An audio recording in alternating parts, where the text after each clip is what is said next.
Good morning, student of standard 7. Today I am going to discuss about the flow of heat. So flow of heat के बारे में मैं आज आप लोग को डिस्कशन करने जा रहा हूँ. So flow of heat में मैं आप लोग को यहाँ पे लिख दिया हूँ. Flow of heat आप लोग का मेनली दैट इज मैं राउंडिंग कर देता हूँ. 3 प्रोसेस में होता है, कंडक्शन, कन्वेंशन एंड रेडिएशन. ये तीनों प्रोसेस में आप लोग का फ्लो ऑफ हीट होता है. सो याद रखिएगा, तो flow of heat in heat, जो फ्लो ऑफ हीट होता है दैट इज 3 स्टेप में होता है, 3 प्रोसेस से होता है, conduction, convention and radiation process. तो पहले स्टेप में क्या होता है, कंडक्शन. कंडक्शन क्या होता है ना, conduction is the flow of heat through a substance without the movement of substance itself. क्या बोला ना, conduction is the flow of heat. Conduction एक तो प्रोसेस है, एक तरीका है जिसमें हीट फ्लो होता है. So one substance to another substance without the movement of substance itself. मतलब यहाँ पे बोला substance के बीच में किसी भी प्रकार का मूवमेंट नहीं होगा.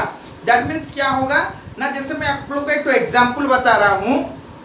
आप लोग अपना बॉडी का टेम्परेचर जो मापते हैं eight the time of fever, आप लोग क्या इंस्ट्रूमेंट यूज करते हैं, थर्मोमीटर. तो थर्मोमीटर आप लोग का रीडिंग कैसा दिखाता है. सो आप लोग क्या करते हैं ना, थर्मोमीटर को आप लोग का माउथ के अंदर डालते हैं. माउथ के अंदर डालने के बाद क्या होता है ना, वहां पे देखिए आप लोग का दोनों सब्सटेंस के बीच में कांटेक्ट आता है. थर्मोमीटर एंड योर माउथ के बीच में कांटेक्ट होता है, दो डिफरेंट सब्सटेंस के बीच में.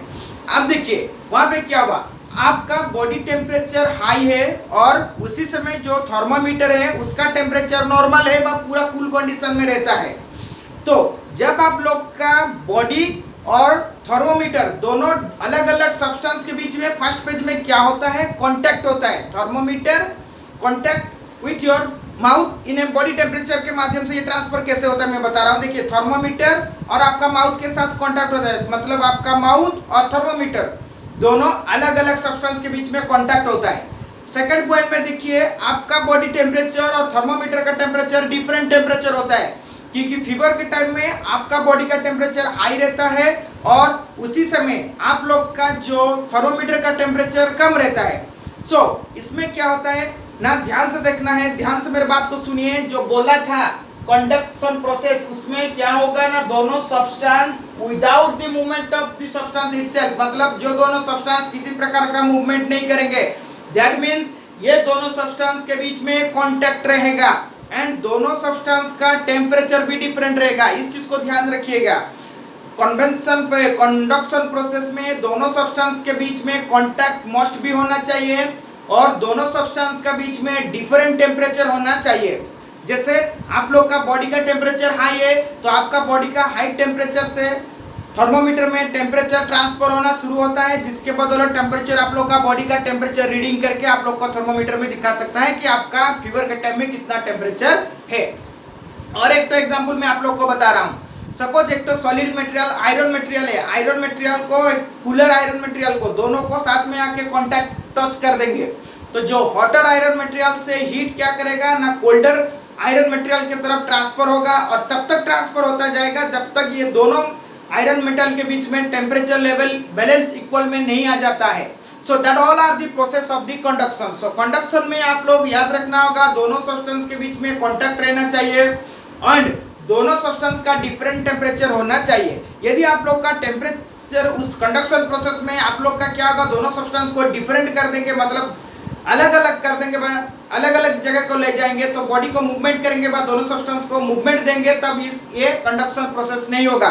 तो कंडक्शन प्रोसेस में without movement of the body, समझ में, without movement of the substance, substance का मूवमेंट नहीं होगा, दोनों सब्सटेंस के बीच में कांटेक्ट रहेगा और दोनों सब्सटेंस का टेम्परेचर डिफरेंट होना जरूरी होता है, तब जाके हम लोग का कंडक्शन प्रोसेस होगा. सेकंड में आप लोग का आ गया, देखिए कंडक्टर्स. कंडक्टर्स क्या होता है ना, conductors that is the good conductor of heat. Heat मतलब क्या बोला ना, the substance through which flow of heat easily, that is called conductors. मतलब जो सब्सटेंस के अंदर में हीट इजीली फ्लो कर सकता है उसको बोला जाता है हम लोग का कंडक्टर. दैट मीन्स उस मटेरियल बा उस मेटल के बा उस सब्सटेंस के थ्रू में हीट इजीली फ्लो कर रहा है. और एग्जांपल मैं बता रहा हूं आप लोग को, most of the metal substance are good conductor of heat. For example मैं बता रहा हूं आयरन मेटल. आयरन मेटल का एक एंड को आप लोग गर्म करेंगे तो दूसरा एंड जो पकड़ा हुआ होगा उस एंड में भी आपको हीट फ्लो लेगा, क्योंकि आयरन मटेरियल को जब आप लोग एक एंड को हीट देंगे सो एक एंड से हीट इजीली उस मटेरियल के थ्रू में अनदर एंड तक आ जाता है, जिसके बदौलत आप एक एंड यदि आयरन का गर्म होगा दूसरा एंड को पकड़ नहीं पाएंगे, because that is the good conductor of heat. That means उस मटेरियल के अंदर सब्सटेंस के अंदर आयरन सब्सटेंस के अंदर में हीट इजीली फ्लो कर गया। सो इससे क्या पता चलता है, iron is a good conductor of heat. So most of the metal, iron, aluminium, silicon, ये सभी प्रकार का जो मेटल है, मोस्ट ऑफ द मेटल होता है वो सभी गुड कंडक्टर ऑफ हीट होता है। सेकंड में आप लोग का थर्ड में लिखा हुआ है इंसुलेटर। इंसुलेटर क्या होता है ना, substance through which heat does not flow easily are called insulator, bad conductor भी आप लोग उसको बोल सकते हैं। इसका मतलब क्या बोला ना, जो सब्सटेंस है उसके अंदर में हीट इजीली फ्लो कर नहीं सकता है, जिसको हम लोग बोलते हैं क्या ना, बेड कंडक्टर्स ऑफ हीट, और अगर आप लोग उसको इंसुलेटर भी बोल सकते हैं। फॉर एग्जाम्पल मैं बता रहा हूँ वुड, काठ जिसको बोलते हैं वुड, वुड का आप लोग जलाएंगे तो दूसरा एंड को भी आप लोग इजीली पकड़ सकते हैं, क्योंकि would is a bad conductor of heat. क्योंकि वुड का हम लोग एक एंड गर्म होगा तो दूसरा एंड हम लोग को हीट फील नहीं होता है, बिकॉज वुड के थ्रू हम लोग का हीट इजीली फ्लो नहीं कर सकता है। आप लोग का जो ओयार होता है, इलेक्ट्रिक ओयार देखिएगा, उसके ऊपर कोटिंग किया जाता है प्लास्टिक मटेरियल का, क्योंकि plastic is a bad conductor of heat. So इसीलिए हम लोग उसको इंसुलेटर बोलते हैं, बेड कंडक्टर ऑफ हीट, क्योंकि किसी भी ओयार के अंदर में जब इलेक्ट्रिसिटी फ्लो करेगा, due to the electricity flow of electricity, आप लोग याद रखिएगा, हीट जनरेट होता है। यदि हम लोग उसके ऊपर प्लास्टिक मटेरियल का कोटिंग करते हैं तो हम लोग उस ओयार को पकड़ने से भी ये हम लोग को हीट फील नहीं करता है, क्योंकि प्लास्टिक के थ्रू में हीट इजीली फ्लो नहीं कर सकता है। So that is a bad conductor और इंसुलेटर मटेरियल। सो उसी तरह आप लोग का वुड, चारकोल, आप लोग का rubber material, plastic material, that all are the bad conductor of heat, क्योंकि इसके थ्रू में हीट इजीली फ्लो नहीं कर सकता है। नेक्स्ट पार्ट में आप लोग का ट्रांसफर हीट का आप लोग का आ गया convention method. Convention method mainly conducted होता है लिक्विड सब्सटेंस और गैसेस सब्सटेंस के बीच में ट्रांसफर ऑफ हीट होता है। इसमें कैसे ट्रांसफर ऑफ हीट होता है ना, by the movement of the molecule in liquids and by the movement of the gases in the gases. तो यहाँ पे लिखा हुआ है, देखिए, the process of transfer of heat in a liquid or gases by the movement of the liquid or the gases in the is called convention. That means क्या हुआ, जो यहाँ पे लिखा गया है by the movement of the liquid, that means यहाँ पे क्या हुआ ना, आप लोग का लिक्विड मॉलिक्यूल्स का मूवमेंट शुरू हो जाता है। जैसे हम लोग का चावल उबालने से पहले जब हम लोग चावल को, पानी को गर्म करते हैं, बाय हीट देते हैं, तो इसमें क्या होता है ना, उसके अंदर में जो वाटर का लिक्विड मॉलिक्यूल होता है उसका मूवमेंट होना शुरू हो जाता है, जिसके बदौलत वहाँ पे हीट जनरेट शुरू कर देता है। आप लोग का और एक अनदर एग्जांपल देता हूँ, आप लोग का किस एरिया में यदि सनलाइट के वजह से गर्म ज्यादा होता है तो उसका सराउंडिंग एयर भी गर्म हो जाता है और हल्का होके ऊपर उठ के चला जाता है, तो गैसेस जो गर्म हो जाता है, व्हाई द गैसेस गर्म ना, उसमें जो molecular movement of the gases में ज्यादा मूवमेंट शुरू हो जाता है और हीट जनरेट करता है। नेक्स्ट पार्ट में आप लोग को और एग्जांपल देता हूँ, नदी, तालाब का पानी भी गर्म हो जाता है बाय द सन का लाइट के बाद हीट के वजह से, बिकॉज वही कन्वेंशन मेथड के वजह से वहां पे उससे होता है, क्योंकि लिक्विड सब्सटेंस के बीच में आप लोग का मूवमेंट शुरू हो जाता है उसका मॉलिक्यूल में और ये हीट हो जाता है।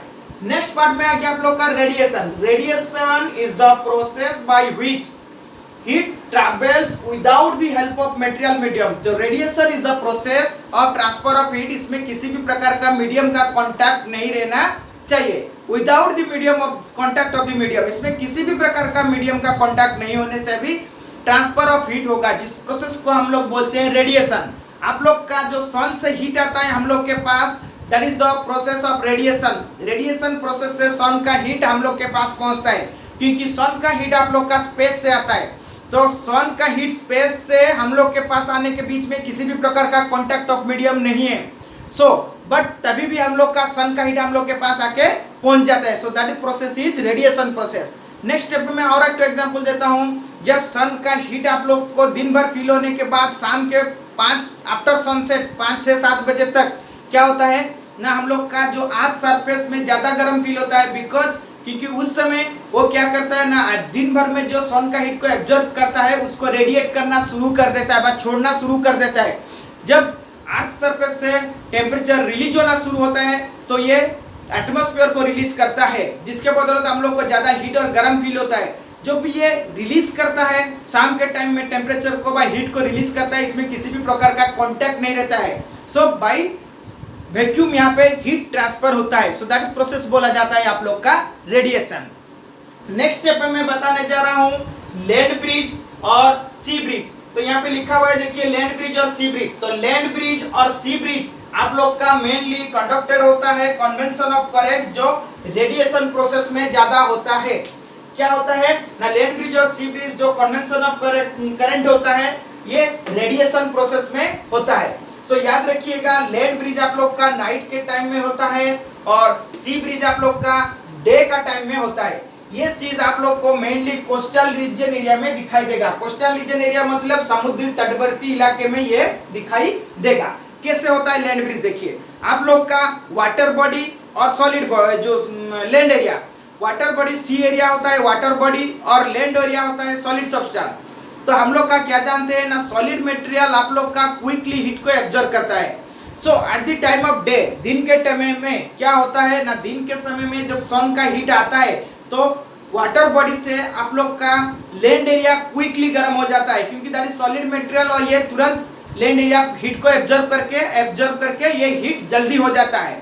So land area quickly heat होने की वजह से उसके साथ रिलेटेड एयर भी गर्म हो जाता है और ये हल्का होके ऊपर उठ के चला जाता है।